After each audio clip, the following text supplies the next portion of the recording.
Welcome, guys. Good to see you again. Hi, Nice to see you, too. Nice to see you. You have some DVDs there. Is there something you want to start off by? Why don't we start right off? Let's get it out of the way. These are our Season 2 DVDs. We're very proud of it. Fresh out. We did a little special before the Season 2 aired with Will Whedon hosting. Yeah. That entire thing is captured upon this newly manufactured DVD. Yeah, there's a bunch of extras on the DVD, which is pretty. So it's not just the fabulous Season 2. Mm-hmm. We did some other cool sort of. There's a little bunch of behind-the-scenes stuff. There's a behind-the-scenes making of Four Clone Dance Party. Deleted Alice and Donnie scenes that didn't make it into the finale. Speaking of that, it just seems like you had a lot of fun with that storyline this season. Would you say that was your favorite? I know it's his favorite. It is for me. I mean, I love. Every time we sit down and we talk about the direction that Allison, the Hendricks family storyline is going in, it's we always there's a lot of laughter, insane laughter. Things can get a little absurd. We have to kind of rein it in sometimes. We're really stoked going forward into Season 3 with the state of the Hendricks family. As a team. As a team. And also heading into the new season with male clones now. Talk to me about the decision to go there. We had known that we wanted to do Project Castor and expand our conspiracy, that it was an essential part of the conspiracy. We've known it, I don't know about all along, but for a long time. We just didn't know who it was going to be. Mm-hmm. Yeah. We're telling kind of the mystery puzzle, you know, of Sarah Manning. And her clone sisters, really, and Project Castor is kind of another part of the mystery, essentially, and that's kind of the way we look at it. Who was like sort of the second runner-up for male clone, or the first runner-up? I mean. Well, we laughed about every single possibility, of course, yeah. And the fans. You hear from the fans, and the fans go, "What if Felix was a clone? What if Paul's a clone?" Obvious. Felix was too obvious for us, and he's so singular. We're like, you know. I think that we thought that we would probably just cast someone new, that we would find a new person. As the season kind of developed and we were trying to figure that out, we realized that just wasn't going to be that satisfying, and we started to really look inward at the assets that we already had. And Ari Millen was cast as Mark at the beginning of Season 2 and was sort of slated to die partway through the season. And we just kept being kind of mesmerized by the work that he was doing, and kind of went, we can't kill this guy. And then we kind of went, wait a second. That could be the guy. Wait a second. And then, things, that's like, it's like us creating the story, even knowing where the story's going.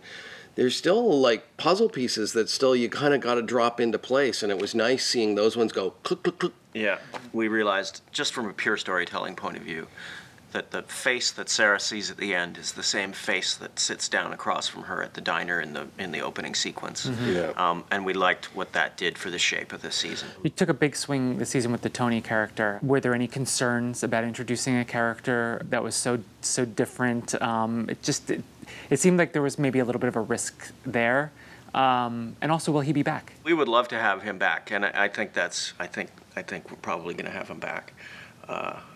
I know Tat would love to bring that character back, so we're certainly thinking about that as we begin to write Season 3 here. Plus, I think we're also interested in the relationship between Tony and Felix. Mm-hmm. I mean, that's something that I think still has a lot of legs. In terms of risk, I guess it was a risk. I don't think we really thought about it as risk. We thought about it as something we really wanted to do, something that fit the fabric of a show about identity.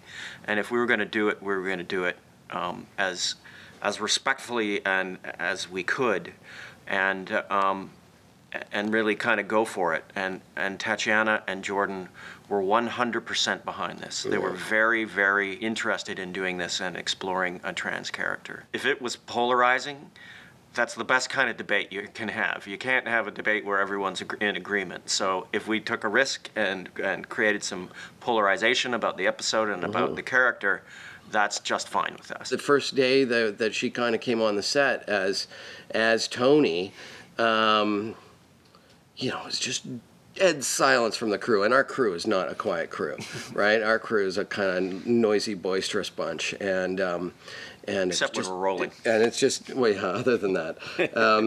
And they were just dead quiet. Like, a lot of respect for Tat and, for what she was trying to kind of do. And it was cool. How did she do the voice, like the deepening voice? She just brought that. She brought a huskiness to it. Well, she did, and we did a little. We did a little tweaking. Okay. But that was kind of part of like wanting to give it, just make sure that it felt authentic and real. Will Rachel be wearing an eye patch next season? Well, there's certainly no saving that eyeball. That eyeball's dead. Yeah, she may be alive, but the eyeball's dead. Rachel is an interesting question because the pencil, went lodged in pretty far. Right. And so, first of all, we better make sure she's alive. Yeah, I guess so. But yeah, I think if she's alive, there's certainly some significant ramifications to what Sarah has done to her. Does Gucci make eye patches? And just lastly, can you tease the arrival of any new characters? The biggest one, of course, is Project Castor. So Ari is going to be playing, more than one. How many? Well, we know that he's going to be playing 3. We know he's going to play 3, yeah. For sure. And he's going to be playing Mark. We're going to see more of that dude that we see at the window, who we call Scarface. Currently, he's Scarface. We call him Scarface. And then there was another Mark that, of course, we met or another, I shouldn't say Mark, but another Castor clone that we met in uniform at the airfield. And so we know that there's going to be at least 3.